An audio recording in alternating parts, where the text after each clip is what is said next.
की। आचार्य गुरुदेव श्री विद्यासागर जी महाराज की। आचार्य समय सागर जी महाराज की जय। परम पूज्य मुनि श्री कुंत सागर जी महाराज की जय। प्रभु को, गुरु को स्मरण करते हुए हम अगली बात समझेंगे। किम अवधीरता किम विषम, विष क्या है? तो कहते हैं अवधीरता गुरुवा। संसार में विष क्या है, जहर क्या है? तो कहा गया संसार में जहर कोई है तो गुरु की निंदा है। आप लोग जहर के नाम से परिचित होंगे, और यदि कोई जहरीला पदार्थ हो तो सबसे पहले लिखा रहता है बच्चों की पहुंच से दूर रहें। जो बच्चे हैं उस जहर के आसपास ही ना जाएं। आप बच्चे हैं कि बुजुर्ग हैं? धर्म के क्षेत्र में तो आप बच्चे हैं, इसलिए जहाँ कहीं गुरु की निंदा की बात आए उससे दूर रहना। आप सुरक्षित बने रहो। अपने जीवन को सुरक्षित बनाए रखना चाहते हो तो ऐसे जहर से बचो, ऐसी जहर की लहर से बचो जो आपके जीवन को तहस नहस कर दे, जो आपके जीवन को मार दे, आपके जीवन से धर्म को मार दे, सम्यक दर्शन को मार दे, जो आपकी मानवता को समाप्त कर दे, जो आपका पूजा पाठ समाप्त कर दे, जो आपका नैतिकता की जो जिंदगी वो समाप्त कर दे। ऐसी निंदा रूपी जहर से बचने का प्रयास करो। कभी भूल कर भी किसी की निंदा मत करो, क्योंकि जहर है। जहर आदमी को एक भाव में मार सकता है, मारता है, लेकिन निंदा का जहर भाव भाव में जीव को मारता है, सताता है, दुखी करता है। अनेक भाव तक उसको दुख उठाना पड़ते हैं। इतिहास में ऐसे दृष्टांत मिलते हैं, जिस जीव ने मुनि की निंदा की है नियम से या तो त्रियंच बना है या नारकी बना है। त्रियंच बना है तो वहाँ पर दुख उठा करके फिर मुना मर करके फिर त्रियंच बना, फिर मर करके नरक गया, वहाँ दुख उसने उठाए। ये नियम है। और सामान्य त्रियंच नहीं बनता जिससे रोज धिक्कारा जाता है, जैसे कुत्ता, जैसे सुअर, इस प्रकार की योनियों में जन्म लेता है, जिसे लोग देख करके ही डंडा उठाने की बात करते हैं, जिसे देख करके ही छूट करके गाली देने की बात करते हैं।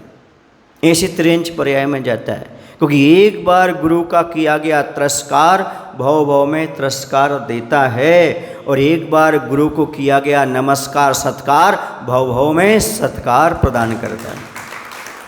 ये नियम है। जो व्यक्ति समझे नहीं, जाने नहीं, उस क्रिया में कभी अंदर इन्वॉल्व हुआ नहीं, उसकी टीका टिप्पणी करता है, वो व्यक्ति नियम से आगे चल कर के ऐसी पर्याय को प्राप्त होता है। जहाँ जाएगा वहाँ पर डंडा खाएगा, जहाँ जाएगा वहाँ पर गाली खाएगा, जहाँ जाएगा वहाँ पर तिरस्कार, यहाँ से भागाया जाएगा वहाँ भागेगा, वहाँ से भागेगा यहाँ भागेगा, कहीं भी जाएगा हमेशा तिरस्कार का पात्र बनेगा, क्योंकि वह गुरु की निंदा कर रहा है। गुरु की निंदा करने वाले को कभी सुख नहीं मिलता। जो हमसे बड़े हैं, महान हैं, चाहे गुरु हों, चाहे कोई भी गुणवान जीव हैं, उनकी निंदा करने का अर्थ है उल्टी दिशा में चलती हुई हवा की ओर धूल फेंकना।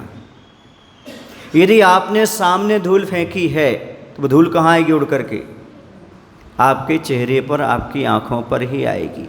अर्थात महान आत्माओं की निंदा करने का अर्थ है आप स्वयं कर्म की धूल से जकड़े जा रहे हो, कर्म का बंध हो रहा है। जब कर्म का उदय आएगा तब आपको दुख भोगना पड़ेगा, समझो आपका पूरा जीवन तहस नहस हो जाएगा।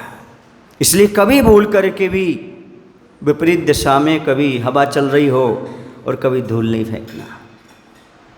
एक बात और बता दूं आपको, हमारे गुरु महान आत्माएं सूरज जैसे होते हैं, चांद जैसे होते हैं, जिनके माध्यम से हमें प्रकाश मिलता है, चांदनी मिलती है, शीतलता मिलती है।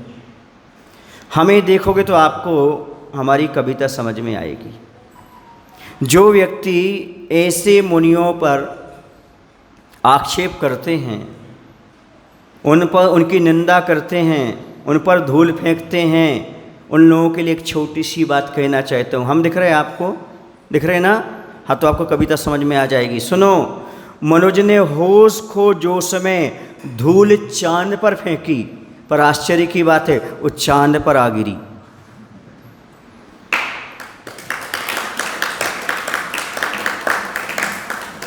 शशांक भाई समझ गए? दो चांद हो गई, एक चांद वो और एक चांद। भले चांद नहीं है तो ऊपर तो गिरेगी नहीं आपके ऊपर। समझ में आ रहा है ना? ये मत समझना कि चांद वाले धूल फेंकेंगे तो उनकी चांद पर आ गई, जिसकी चांद नहीं उस पर नहीं गिरेगी। ऐसा तो है नहीं ना। चांद का अर्थ है यदि सूरज के ऊपर आप क्या करोगे, चांद के ऊपर आप धूल फेंकोगे, धूल आपके सिर पर ही आने वाली है। अर्थात महापुरुषों की निंदा करने वाला स्वयं निंदनीय हो जाता है, उसकी स्वयं निंदा होती है। इसलिए भूल कर भी कभी चांद पर धूल फेंकने का दुस्साहस मत करना, कभी ये कार्य मत करना। कौन कर रहा है, कौन क्या कर रहा है, इस ओर ध्यान नहीं देना। हमें क्या करना है, हमें बस संकल्प करना है। जैसे राहुल भाई ने कहा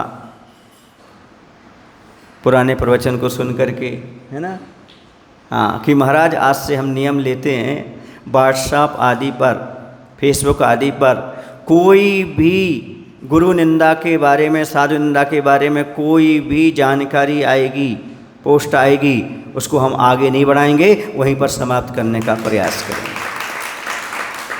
ये बहुत बड़ी अच्छी बात है।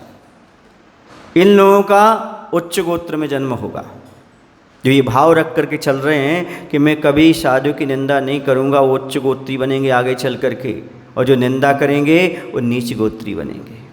और नीच गोत्र दो जगह होता है अच्छी तरह से, नरकों में और त्रेंच में। समझ आ रहा है? तो जो गुरु की निंदा करने वाले हैं उन्हें कहाँ जाना है, उनका रिजर्वेशन फिक्स है। आपको कराना क्या? नहीं कराना। आपको कहाँ का कराना?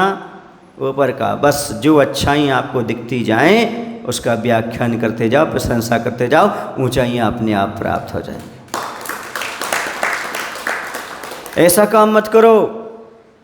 कुछ लोग कहते हैं महाराज जी मैं बहुत अच्छा काम करता हूँ लेकिन मुझे सम्मान नहीं मिलता।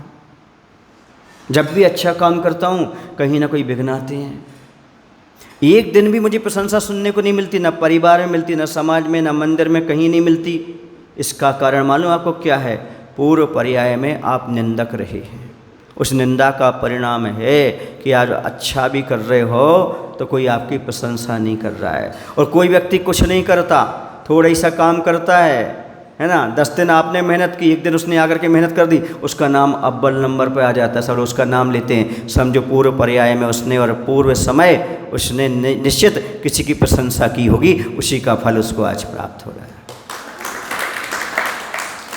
जब हमारी प्रशंसा नहीं होती हमें लगता है कि सामने वाले का दोष है। आचार्य कहते हैं जो कुछ मिलता है अपने कर्मों से मिलता है, सामने वाला तो निमित्त है। और सामने वाले को खूब प्रशंसा मिलती है, हम ईर्ष्या भाव उत्पन्न कर लेते हैं। इसको क्यों मिल रही? इसने कुछ किया नहीं, किया तो मैंने, सारा जैसे ले गया। इसका मायना ये उसने पहले किसी की प्रशंसा जरूर की होगी, तभी आज उसको प्रशंसा मिल रही है। क्योंकि प्रकृति का नियम है, जो खेत में डालोगे वही फसल मिलेगी, जो बीज डालोगे वही फसल मिलेगी, जो दोगे वो मिलेगा। निंदा बोगे निंदा मिलेगी, प्रशंसा बोगे प्रशंसा मिलेगी। ऐसा नहीं कि आम बो और बबूल मिले, बबूल बोलो आम मिले, नहीं, जो बोगे वो आपको मिलेगा। इसलिए आपने जो पहले दिया है दुनिया को वो आपको आज मिल रहा है। इसमें संकोच मत करो, सहन करो। तुम्हारा ही आ रहा है, लौट करके जो आ रहा है ना, ये आपका दिया ही आ रहा है, कोई दूसरा देने वाला नहीं है। जो आपने बोया है, अब जो बोया सो बोया, अब अच्छा बोलो। जो बोया सो बोया, कम से कम अब अच्छा बोलो। कहते कुछ पाने के लिए कुछ नहीं, सुधार लो, अब सुधार लो। कुछ पाने के लिए कुछ खोना नहीं होता, कुछ पाने के लिए कुछ बोना होता है। खेत में एक बीज बोता है, 100 बीज प्राप्त कर लेता है। उसे खोना मत बोलो, दुनिया में कुछ खोना नहीं होता, वो सब बोना है। चाहे सुख बो चाहे दुख बो, वो आपको ही मिलने वाला। चाहे प्रशंसा हो चाहे निंदा हो, आपको ही मिलने वाला है। अच्छा वो बुरा हो, सब आपको मिलने वाला है।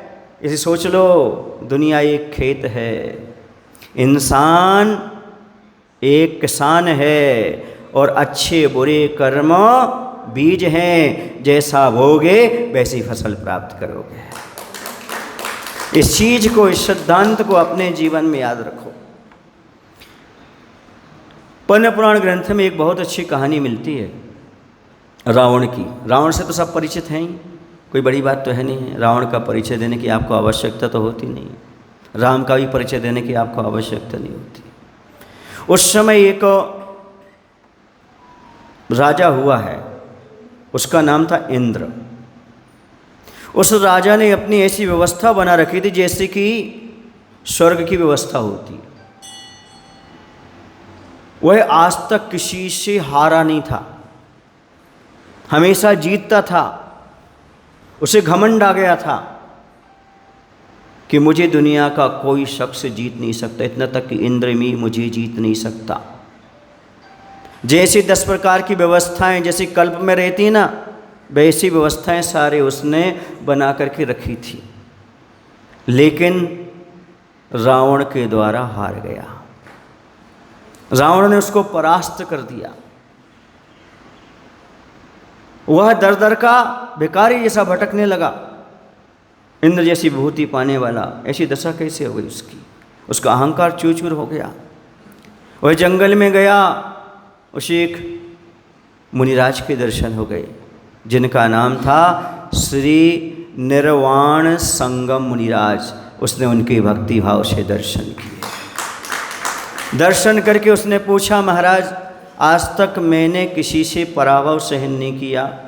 मैं जब भी युद्ध में लड़ा हूँ तो मैं जीता ही हूँ। आखिरकार रावण से मैं तिरस्कार को प्राप्त क्यों हुआ, अपमान को प्राप्त क्यों हुआ, मैं दर दर क्यों भटक रहा हूँ, उसका कारण बताओ। तो मुनि महाराज अवधि ज्ञानी थे।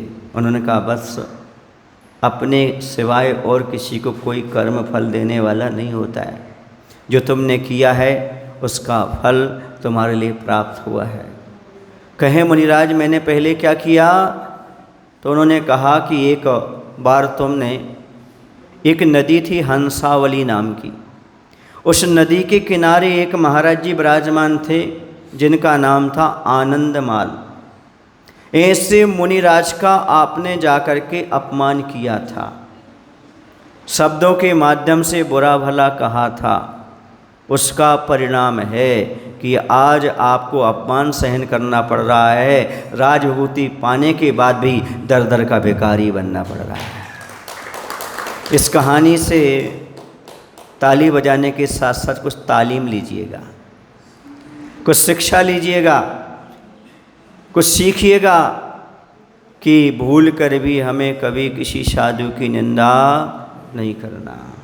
इस भाव में आपने हंस हंस करके करे बांध लिया, निंदा के भाव कर लिए, लेकिन जब तुम अगले भाव में जन्म लोगे वो आपके साथ जाएगा। समझ गए? आपको साथ छोड़ने वाला नहीं है।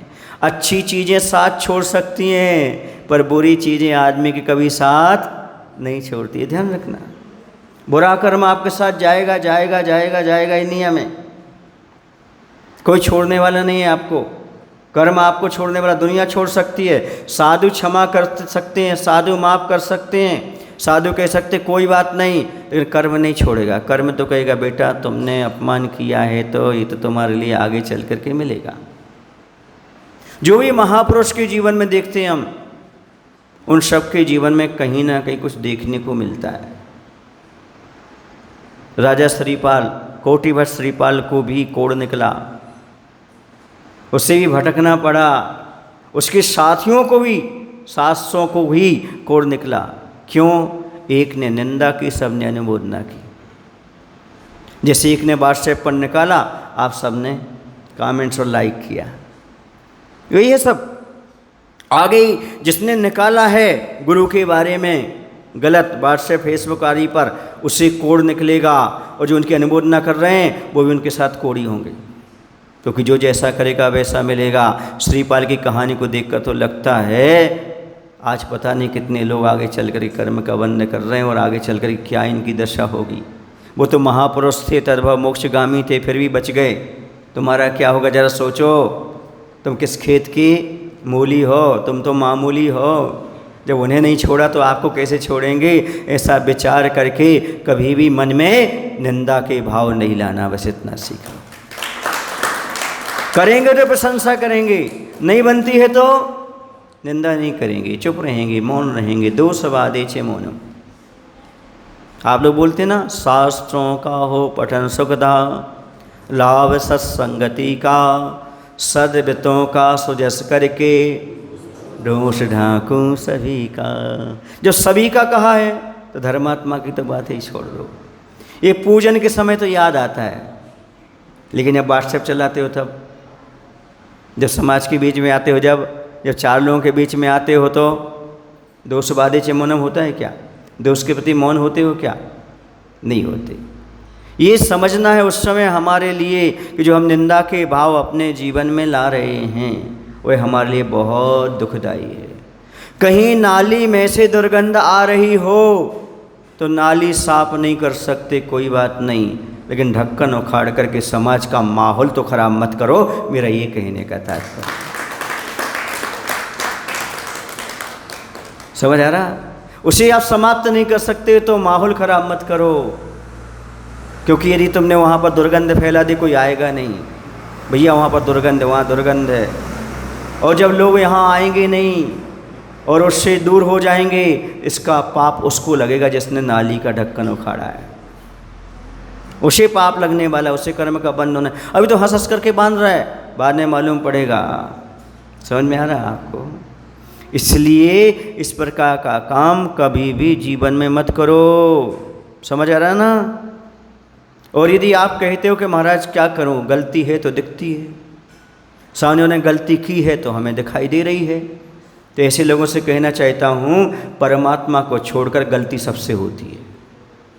परमात्मा को छोड़कर गलती सबसे होती है, दोष सब में होती है। यदि गलती मुझसे हुई है तो निंदा करते हो क्यों? मैं भी तो इंसान हूं, कोई खुदा तो नहीं, कोई भगवान तो नहीं। बोलो ना भाई, कभी ऐसा सोचो, ऐसा सोचो कभी, क्या मैं भगवान हूँ? नहीं। गलती मुझसे होती है। सामने वाला भगवान है क्या?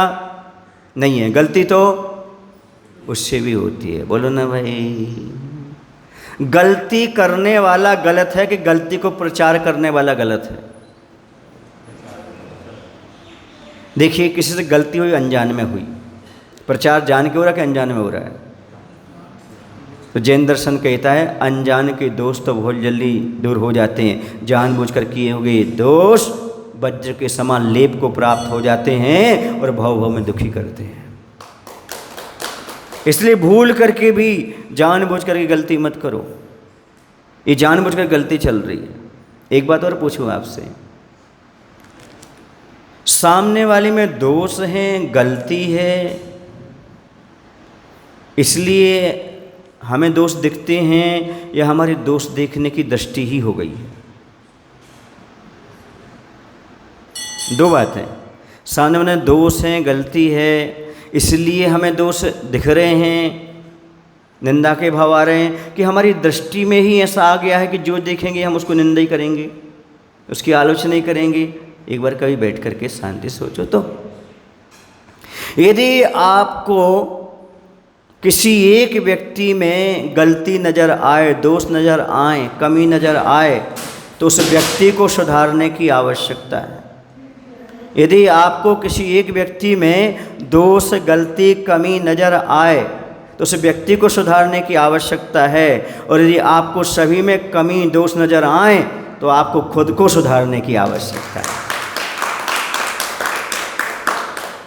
अब आपको सब में दोष दिखाई देते हैं कि एक आध में दिखाई देते हैं?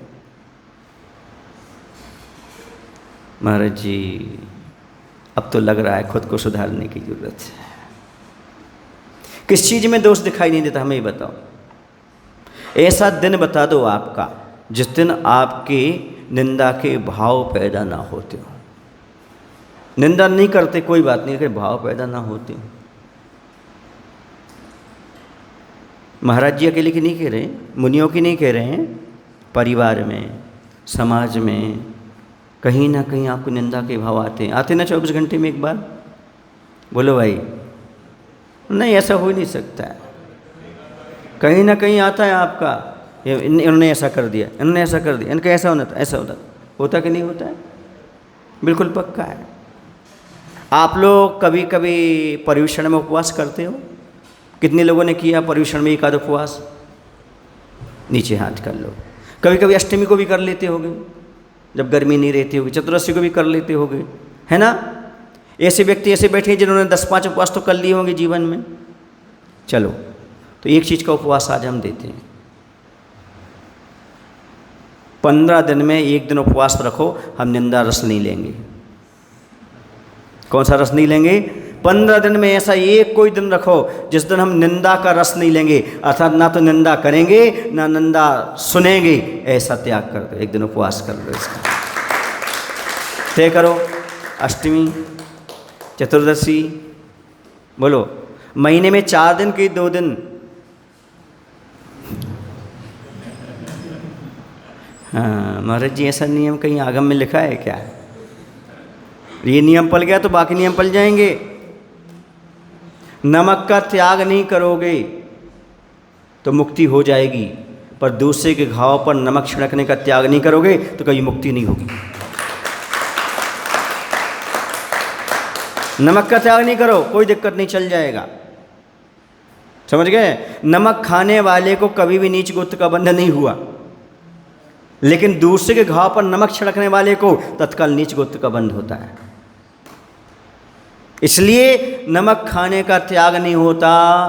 मत त्याग करो, लेकिन त्याग कर दो, आज के बाद किसी के घाव पर नमक नहीं छिड़केंगे, अर्थात किसी की निंदा नहीं करेंगे, किसी को दुखी नहीं करेंगे।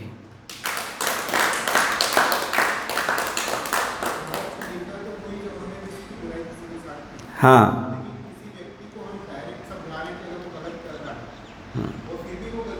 सुनो सुनो सुनो सुनो, निंदा उसे कहते हैं वो सामने ना हो, वो सामने ना हो आपके, और उसकी आप क्या कर रहे हो? बुराई। यदि उसको सजेस्ट कर रहे हो तो कोई बात नहीं है, उसे समझा रहे हो तो बुराई नहीं कहलाती है। माँ बच्चे की बुराई करते हुए पीटती है, डांटती है, उसे पाप का बंध नहीं होता, क्योंकि वह अपने बच्चे के लिए अनुशासन सिखा रही है, सही मार्ग सिखा रही है। जैसे ही हम आपकी कमियां दिखाते थे, निंदा नहीं है। प्रवचन में जो आपको कमी बता रहे हैं वो निंदा नहीं है। क्यों? क्योंकि वो आपको प्रवचन दे रहा है, आपको सबके सामने बोल रहा है, आपको बता रहे हैं, सजेस्ट कर रहे हैं। समझ आ रहा?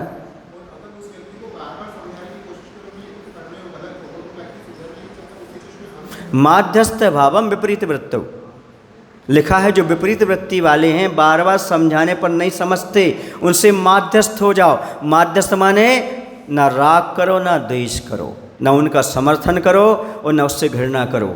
समर्थन करोगे तो उसको और बुराइयां उसके अंदर बढ़ती जाएंगी, और द्वेष भाव रखोगे तो आपका हित हो जाएगा। इसलिए माध्यस्थ भाव। ओम शांति, ओम शांति। समझ गए? ऐसा करो, इग्नोर करो। उसको समझ में आएगा कि भैया जी पहले हमसे जैसा व्यवहार करते थे वैसा व्यवहार नहीं कर रहे, अर्थात कहीं ना कहीं हम गलत हैं।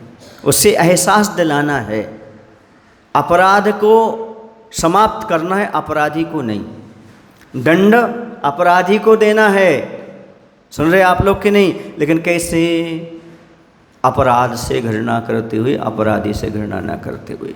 डॉक्टर रोग को ठीक करता है पर रोगी से घृणा नहीं करता, रोग से घृणा करता है।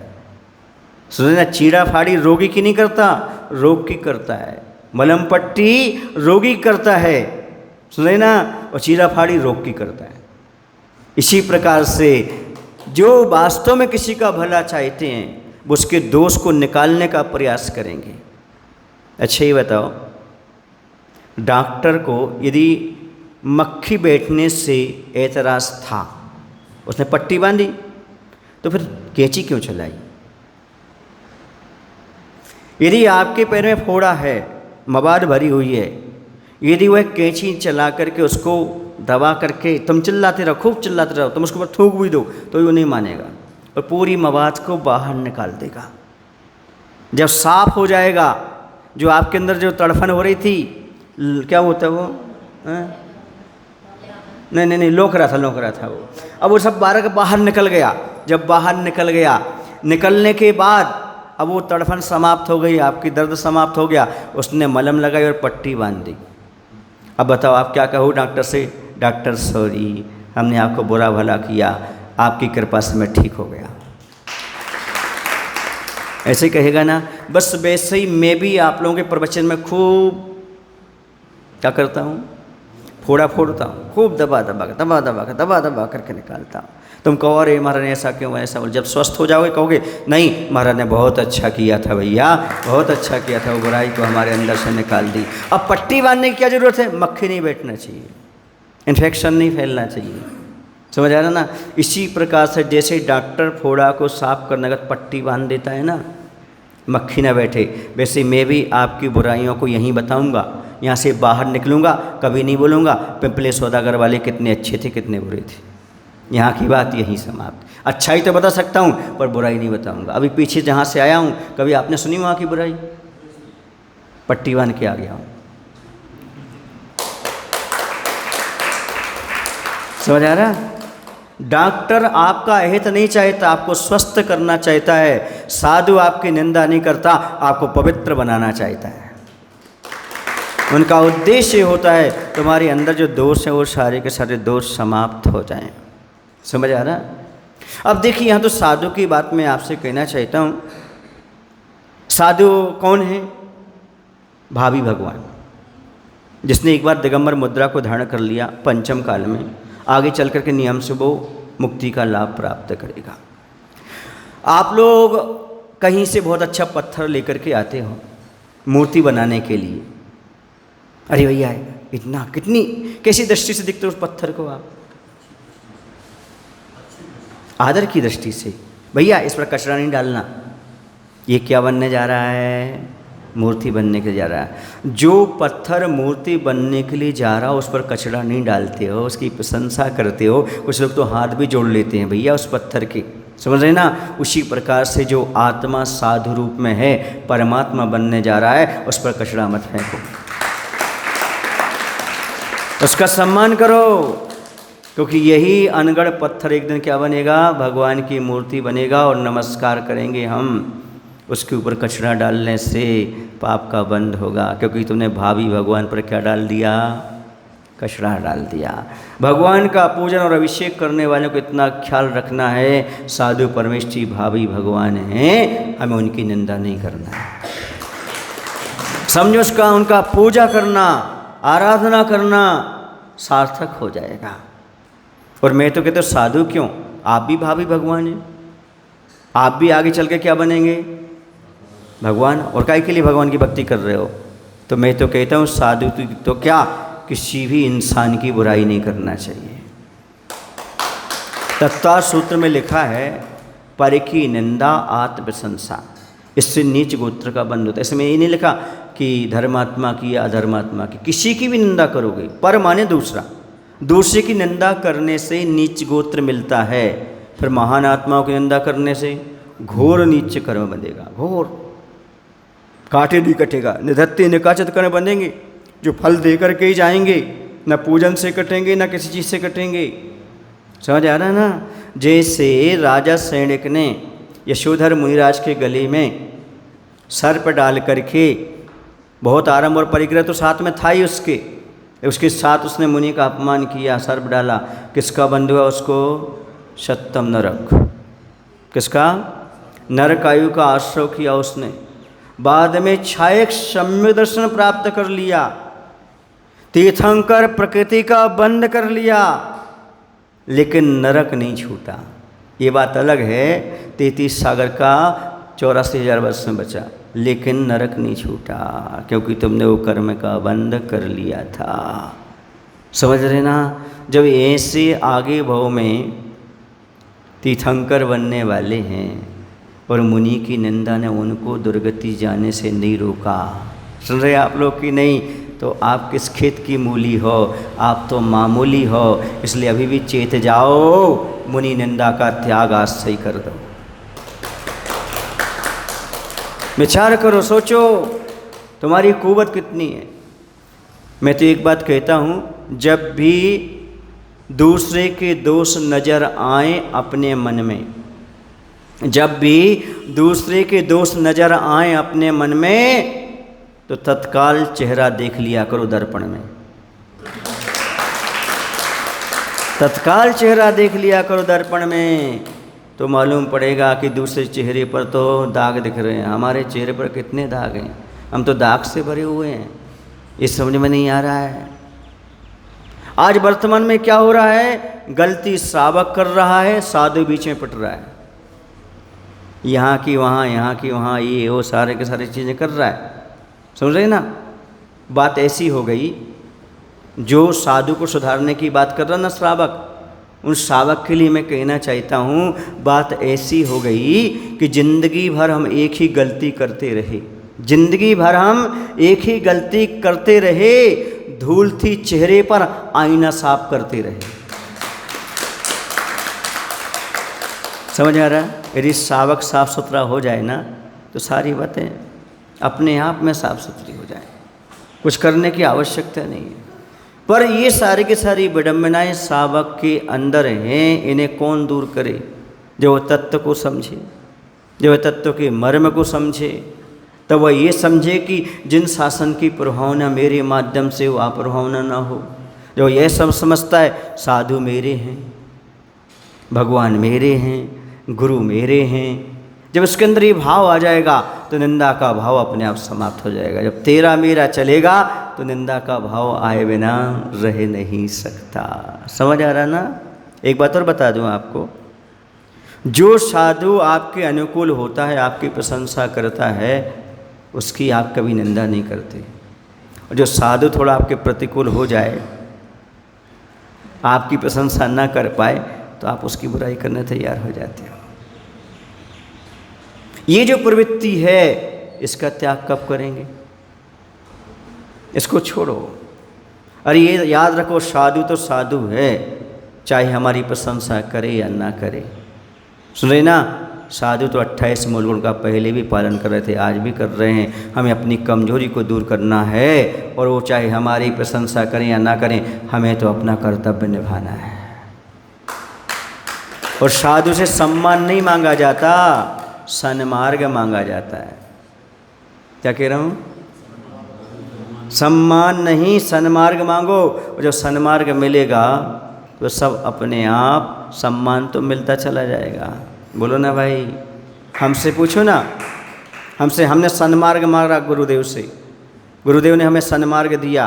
और हम जिस गली में जाते हैं वहाँ अत्र अत्र तिष्ठ तिष्ठ नमोस्तु भगवान, आइए भगवान, आइए भगवान, आरती उतारते हैं, पूजन करते हैं। ये सम्मान नहीं है क्या?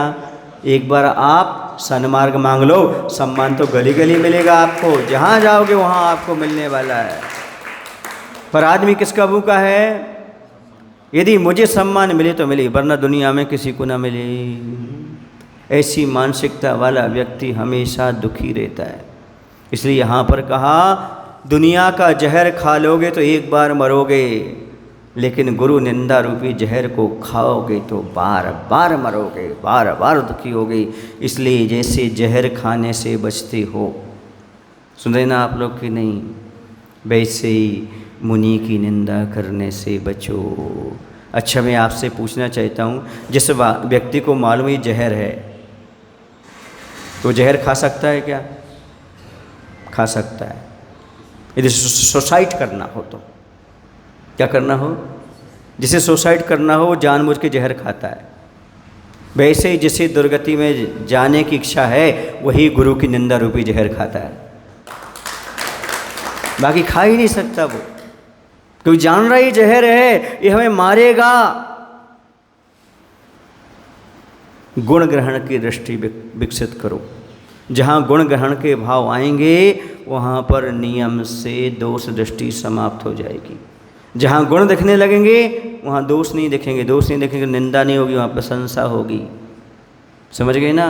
गुण ग्रहण का भाव रहे नित, दृष्टि न दोषों पर जावे। ये कौन सी भावना है?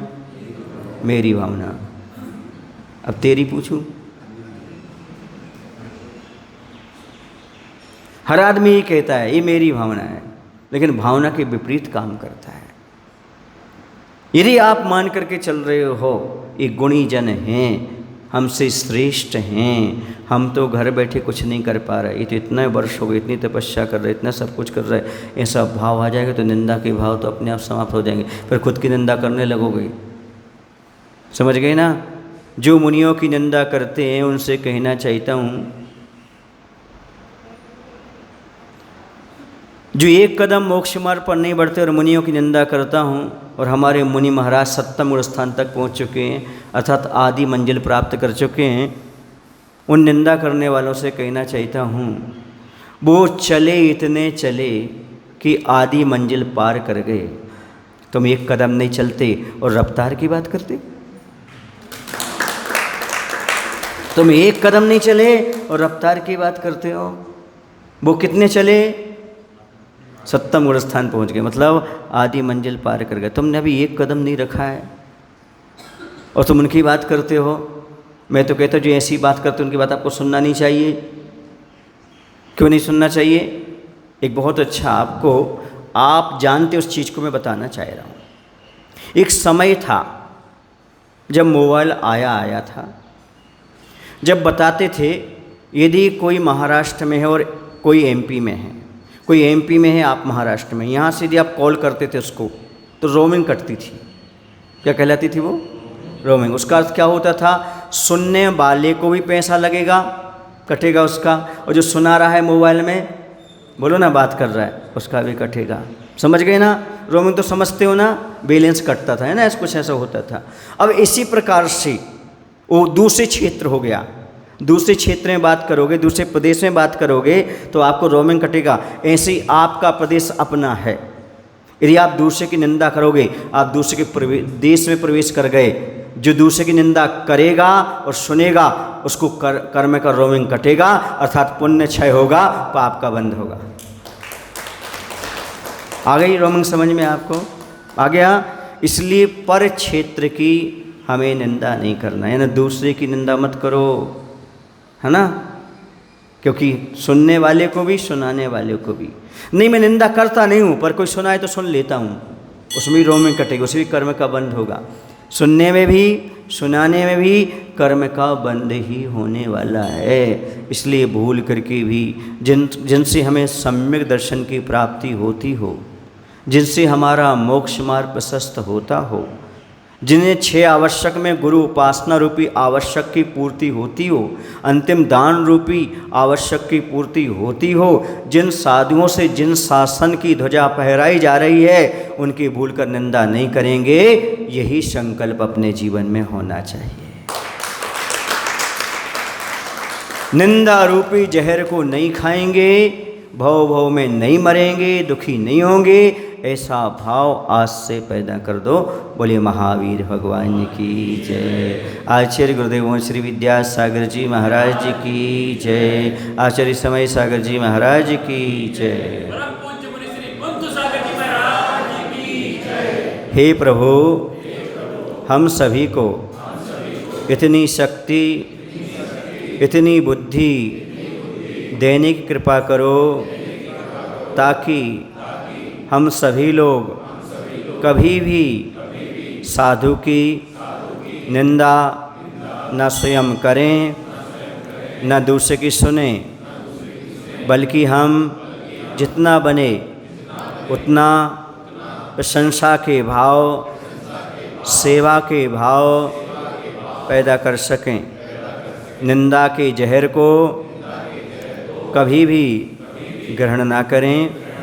ऐसा आशीष, ऐसी सद्बुद्धि प्रदान करें।